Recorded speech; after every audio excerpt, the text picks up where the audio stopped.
Sahabat setia Gower yang dikasih Tuhan, Shalom. Hari ini adalah Selasa 4 November 2025. Hari ini kita merayakan peringatan wajib Santo Carolus Borromeus, Uskup.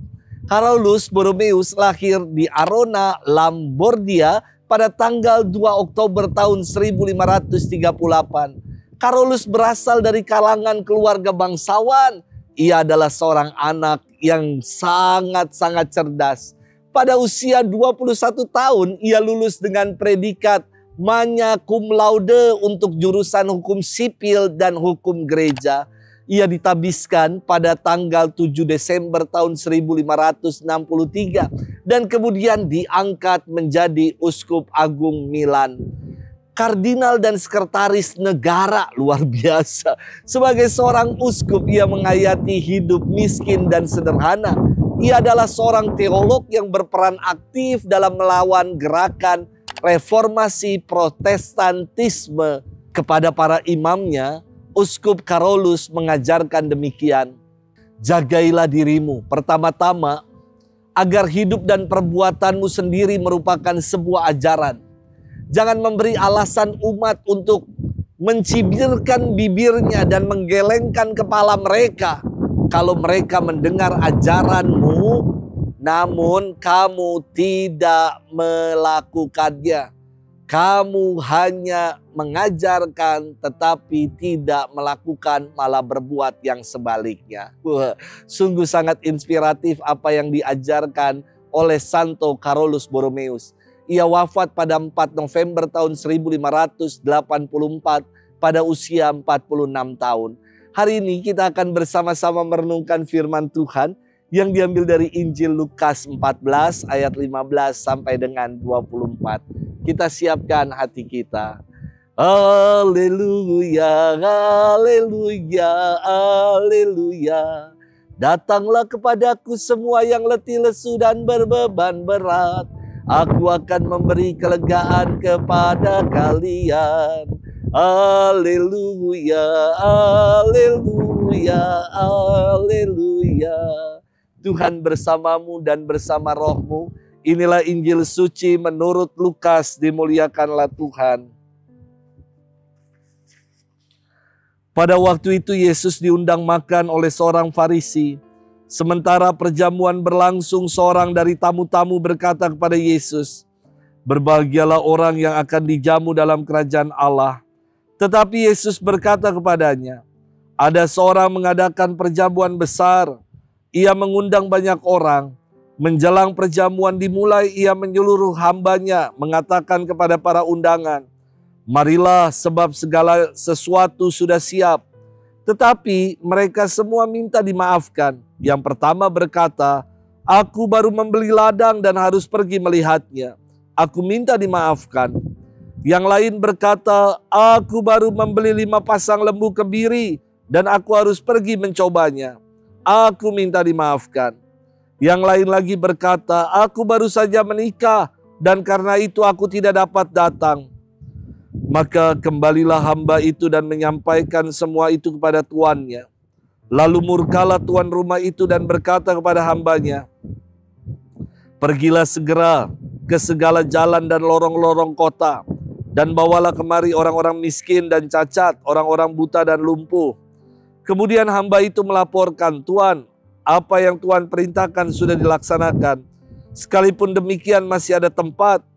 Maka Tuan itu berkata, 'Pergilah ke semua jalan dan persimpangan, dan paksalah orang-orang yang ada di situ masuk, karena rumahku harus penuh. Sebab aku berkata kepadamu, tidak ada seorang pun dari para undangan itu akan menikmati jamuanku.'" Demikianlah sabda Tuhan. Terpujilah Kristus. Sahabat setia Gower yang dikasih Tuhan, Shalom. Zaman sekarang buat saya inovatif dan keren. Kalau zaman dulu ya, undangan-undangan itu masih dicetak. Kita terima undangan tebal-tebal, semakin tebal semakin keren. Kini undangan-undangan saya kira bentuknya lebih keren, yakni e-invitation. atau undangan elektronik. Dikirimnya melalui WhatsApp ya. Dan berbasis web base ya. Saya sering mendapatkan e-invitation nganten yang bagus sekali. Ada foto mempelainya, ada lagu, detail acara, juga ada countdown-nya. Sudah berapa hari lagi, berkurang. Keren sekali ya. Sangat-sangat kreatif. Dan di dalam undangan itu senantiasa ada reservasi atau konfirmasi kedatangan. Saya kira ini baik sekali. Supaya apa yang disiapkan tidak mubazir. Supaya bisa diperkirakan tamu yang akan datang. Dan disiapkan konsumsi secukupnya, tidak berlebih-lebihan.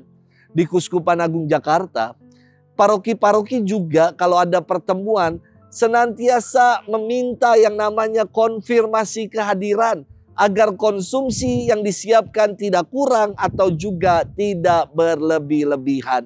Sahabat setia gower yang dikasihi Tuhan, judul dalam perikop firman Tuhan hari ini sangat bagus. Perikop ini diberikan judul perumpamaan tentang orang-orang yang berdalih. Mari kita cermati apa itu makna dalih. Dalih artinya cari-cari alasan untuk membenarkan suatu perbuatan. Tentu sikap ini tidak benar karena hanya cari-cari alasan atau cari-cari pembenaran yang sebenarnya menunjukkan sikap enggan untuk memenuhi undangan.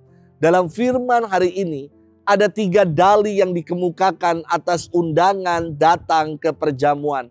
Yakni 1, mau pergi ke ladang. 2, baru beli lembu. 3, baru kawin. 3 dalih ini menjadi gambaran kita yang sibuk dengan urusan-urusan keduniaan. Sehingga kita enggan untuk datang dalam perjamuan Tuhan, memenuhi undangan Tuhan. Ekaristi itu adalah undangan Tuhan kepada kita. Namun rasanya banyak dalih yang menunjukkan keengganan kita untuk menghadiri perjamuan Tuhan. Padahal ke tempat hangout, ke shopping mall, jalan-jalan bisa kita buat dan lakukan. Namun mengapa ke gereja hanya 1 jam saja?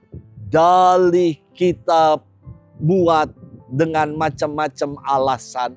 Sahabat setia gower yang dikasihi Tuhan, hidup ini adalah undangan untuk bersekutu dengan Tuhan. Dikatakan dalam firman segala sesuatunya telah disiapkan. Kita hanya cukup datang memenuhi undangan Tuhan. Mari kita senantiasa mengkonfirmasi kehadiran kita, yakni dengan setia melakukan dan melaksanakan apa yang menjadi kehendak Tuhan. Dan kita mau datang memenuhi undangannya. Semoga itu yang mau kita perjuangkan. Selamat bermenung. Tuhan memberkati kita selalu, Bapa dan Putra dan Roh Kudus. Amin.